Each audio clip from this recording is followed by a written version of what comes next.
recovery efforts at patuloy na pagbangon ng agriculture sector matapos sa mga nagdaang bagyo ang ating pag-uusapan kasama si Assistant Secretary Arnel de Mesa at tagapagsalita ng Department of Agriculture. Asek Arnel, magandang tanghali po. Yusek, Amoy, and Asek Joey, magandang hapon po. Magandang hapon po sa lahat ng taga-subaybay. Asek, ano po yung pinakahuling assessment ng DA sa kabuuang pinsalang idinulot ng mga bagyong Tino at Super Typhoon Yuan? Sa bagyong Tino po ay umabot na po sa 968 million yung kabuuang danyos at karamihan po ng apektadong lugar.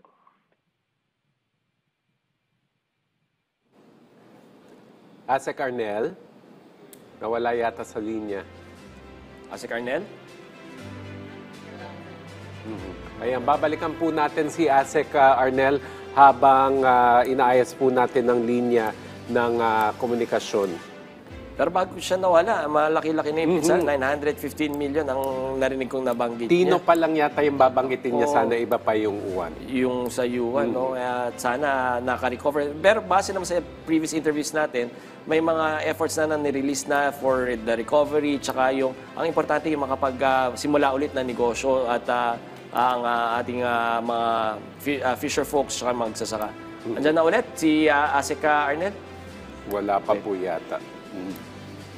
Okay. Mas mababa na inaasahan na reciprocal tariff na ipapato ng Estados Unidos sa ilan sa mga exportation at agri-products ng Pilipinas. Kaugnay nito, patuloy naman ang koordinasyon ng pamahalaan para ma-secure din ang mga taripa sa iba pang Filipino-made products. Ang detalye nito sa report ni Denise Osorio.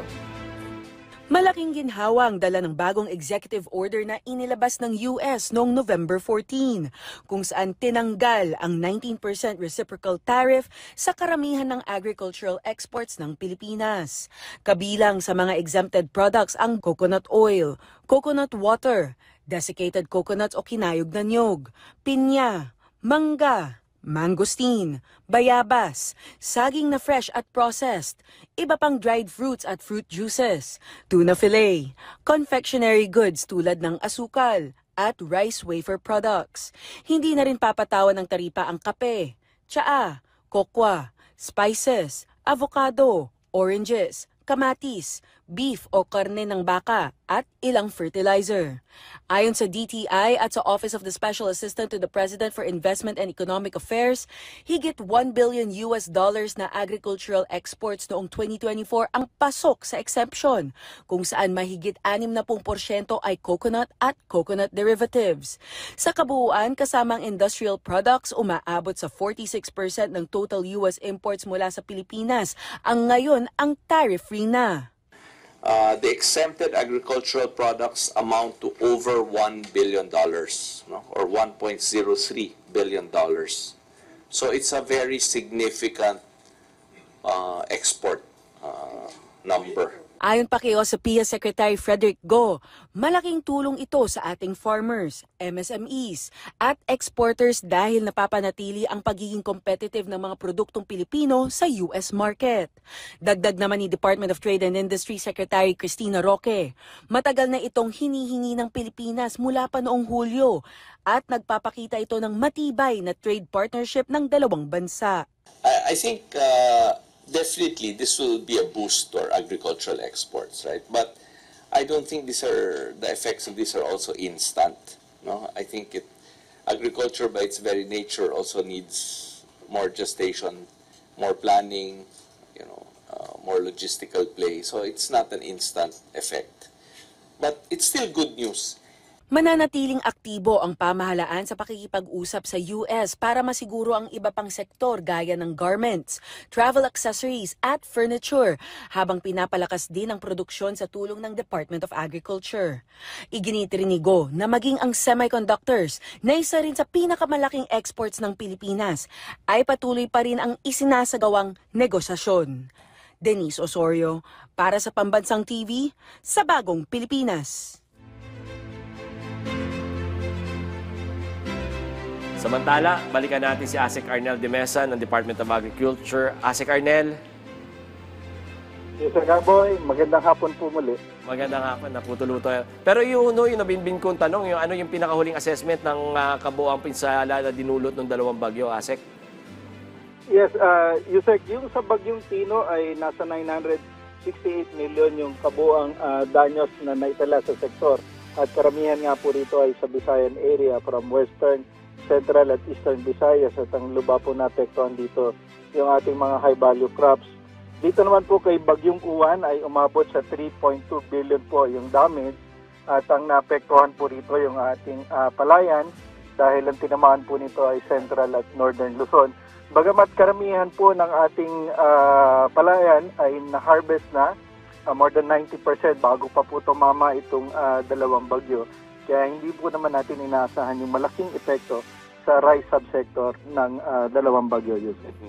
Bahagi po ng damage na base po sa mga ulat, Asek Arnel, ay 700 million pesos na pinsala po sa abaka at mga taniman po ng nyog. So paano po ito nakakaapekto sa mga kabuhayan po ng mga magsasaka at ano po yung immediate intervention ng Department of Agriculture para sa kanila? At tama yun, Asik Joey, in particular dito sa Catanduanes na sentro ng ating produksyon ng abaka. Medyo tatagalan tayo dyan, mga 1 year to 2 years bago natin muli ma-recover yung karamihan ng ating mga abaka plantation.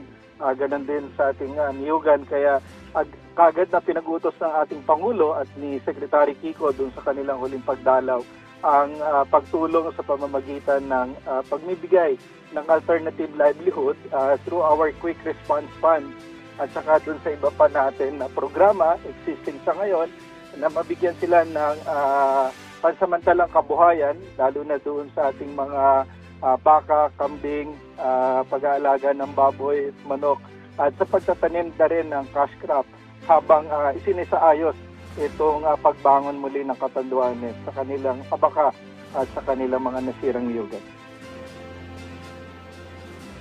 Asek, paano naman po makaka-avail ng mga apektado magsasaka natin at mga isda ng mga low-interest recovery loans mula sa Sure Loan program po natin? May target number na ho ba tayo ng mga beneficiaries para dito?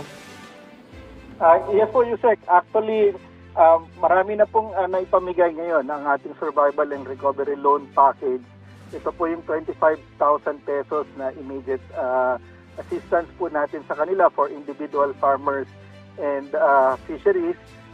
Fisher po natin. At karamihan po rito ay nakikipag-coordinate po ngayon sa ating mga municipal, city and provincial agriculturists para mas madagdagan pa po yung maka-avail nitong Survival and Recovery Loan Package. Asek, gaano kalawak naman po yung naging epekto ng dalawang bagyo doon sa mga probinsya po ng Nueva Ecija, Pangasinan, pati La Union po na rice producing at paano po matitiyak na mananatiling sapat yung supply ng bigas pagpasok po ng 2026? Yes, Asik Joey. Dito sa palayan uli natin, kagaya ng nabanggit ko kanina, bagamat ang tinamaan nitong Bagyong Uwan ay itong ating rice area dito sa Central and Northern Luzon, karamihan naman po ay na-harvest na more than 90%. In fact, doon sa first semester, nakapag-harvest tayo ng 9.08 million metric tons. Dito sa third quarter ay 3.5 million metric tons. At ngayong last quarter, bagamat may mga bagyo at ito naman ay inaasahan, ay ina-expect natin na 7.4 million metric tons ng palay ang pwedeng ma-harvest. At ang expectation pa rin po natin ay magkaroon tayo ng record harvest for the rest of the year. Kaya kahit may import ban pa rin po tayo hanggang katapusan ng Disyembre, ay mananatili pong matatag yung supply ng ating bansa para po sa bigas. Asek, isa sa mga kinakaharap nating hamon talaga ngayon ay yung mga climate-related disturbances. Ano na po yung progreso sa pagtatayo ng mga post-harvest facilities gaya ng silos at cold storage units para mapalakas ang ating food buffer stock? Yes po, ang ating pong PhilMec ay nakapagtayo na ng mahigit sa 151 na rice processing systems para po talagang pababain yung ating mga post-harvest losses para sa palay. Ganun din po ang National Food Authority ay nakapagtayo at nire-repair at nire-rehabilitate at nagtatayo ng mga bagong warehouses para rin po sa ating palay subsector. At next year naman po inaasahan natin na karamihan sa mga cold storages na isinagawa po ng ating Pangulo at ni Sec. Kiko ay mapapakinabangan na rin po natin. At meron po rin tayong mga proyekto ngayon sa tulong ng ating Official Development Assistance na nagsasagawa rin po tayo ng mga ganitong klaseng agriculture infrastructure. Sec, dahil sa pinsala ng dalawang bagyo, inaasahan bang bumagal yung agricultural growth ngayong fourth quarter ng 2025 at ano po yung mga hakbang para mapabilis po yung recovery ng sector at maibalik po natin sa positive growth trend? Sec Joey, yung ating third quarter growth ng agri, isa sa pinakamatatag at 2.8%. At itong fourth quarter, bagamat merong bagyong Tino at Uwan, inaasahan pa rin natin na lalago pa rin yung sektor ng agrikultura dahil last year medyo naging problema yung El Nino at La Nina at patuloy tayong tututok para palakasin yung ating, kasi ang nagdadala ng ating sektor ngayon ay itong ating crop subsector, especially yung palay at mais, yung ating livestock, especially yung ating manok at saka ang itlog. At yung fisheries naman ay tinututukan pa rin para lalong lumakas, lalo na sa sektor ng aquaculture. In fact, nandito kami ngayon sa Pampanga para inaugurate yung pinakamalaking nursery ng crayfish sa buong bansa. Sec, kamusta naman po yung coordination ng DA sa mga LGUs sa mga apektadong probinsya pagdating ho sa clearing operations, damage verification, at pagpapabilis ng replanting at livelihood restart po natin? Yes po, Yusek. Tuloy-tuloy po yung coordination natin. Alam po natin na mabisang kapartner po natin at katuwang ang mga lokal na pamahalaan sa probinsya at munisipyo para po dun sa ating data collection at muling pagbangon ng ating sektor. Lalo na po doon sa mga affected areas. At kagaya po ng nabanggit kanina, dito po sa Catanduanes, dito po sa Bicol area, sa Cagayan at dito po sa Central Luzon na lupa pong naapektuhan, ay mabilis po ang pagkilos at coordination ng ating mga local government units. Sa mga mangingisda naman po, ASEC Arnel, ano po yung tulong na ibinibigay ng Department of Agriculture para po mapabilis po yung pagbabalik nila sa laot at makarecover po sila? So, meron po bang binibigay na boat, fuel assistance, pati po yung mga kagamitan sa pangingisda? Yes, ASEC Joey. Bago pa man nagbagyo ay naka-preposition yung ating mga fingerlings, yung mga accessories and paraphernalias, pati na rin yung mga bangka galing sa BIFAR para pag ready na uli na pumalaot. At yung iba naman nakapalaot na, itong assistance natin ay madaling maipamigay. Meron din tayo yung fuel assistance para sa mga apektado ng bagyo. And of course, yung ating quick response fund para sa rehabilitation and recovery ng mga affected areas.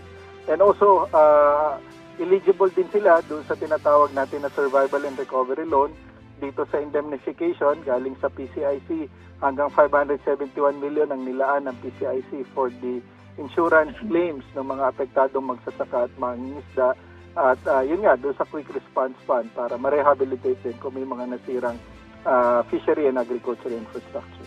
Ako, ito, bihira ito. Pero dahil ang ini-interview natin ngayon ang DA at si ASEC Arnel, may phone-in question tayo, ASEC. May tanong mula sa ating kasamahan sa media na si Vel Custodio ng PTV. Ano daw po ang inaasahang epekto ng tariff exemption sa agricultural exports sa Pilipinas mula sa bansang Amerika? Ang inaasahan natin dito po, Yusek, ay ang pagtaas ng agricultural export sa US dahil po mahigit sa 200 kategorya ng agricultural products ang exempted. Hindi na po tayo sa ilalim doon sa 19% US reciprocal tariffs. At ang pagbibigay ng karagdagang exemption ay magbibigay ng agaran na ginhawa sa mga Pilipino magsasaka at agri-products exporters po natin. Follow-up question, ASEC, mula kay Vel Custodio. May limitasyon ba sa volume o value ng exports na sakop ng exemption? ASEC Joey, wala pong direktang binanggit sa ulat ang limitasyon sa volume o value ng exports na sakop po ng nasabing exemption. Gayunpaman, noong 2024, ang export po natin sa US ay umabot ng $12.12 billion. At karamihan po nito ay nasa coconut-based products na ngayon po ay kasama rin doon sa mga exempted agricultural commodities. At nagpapasalamat po tayo sa ating Pangulo sa kabuuan po ng ating negotiating team para po dahil dito. Asek, at dahil mukhang paborito kayo ni Vel, may tanong pa ho siya. Ano yung projected impact nito sa mga local farmers at agribusiness sectors natin? Asek. Yun po, muli, ang projected impact po nito ay immediate relief para sa ating po mga agri-export and producers. Malaking tulong po ito sa kalakalan ng mga produktong agrikultural, kagaya po ng coconut oil, coconut water, desiccated coconut, yung ating pong kape at saka pinya, among others na pinapadala po natin sa bansang Amerika. Bilang panghuli, Asek Arnel, mensahe nyo na lamang po sa ating mga kababayan, base na rin po sa mga direktiba ni Pangulong Ferdinand R. Marcos Jr. para makabangong muli ang ating mga magsasaka at mangingisda na apektado ng dalawang bagyo. Muli po, maraming salamat po, Yusek Aboy and Asek Joey. At ganoon na po yung tagubilin ng ating Pangulo sa kagawaran kay Sir Kiko at sa buong pwersa po ng Department of Agriculture na kagyat po na bigyan ng tulong ang ating mga apektado magsasaka at mangingisda na luba pong naapektuhan ng bagyong Tino at bagyong Uwan. At immediately nga po ay kumilos yung ating kagawaran. At makakaasa po yung ating mga magsasaka at mangingisda ng serbisyo at tulong po mula po sa kagawaran. Muli po, maraming salamat. Magandang hapon po. Maraming salamat po sa inyong oras, Assistant Secretary Arnel de Mesa, sa buong pamunuan ng Department of Agriculture, sa pangunahan ni Secretary Kiko Laurel. Maraming salamat po.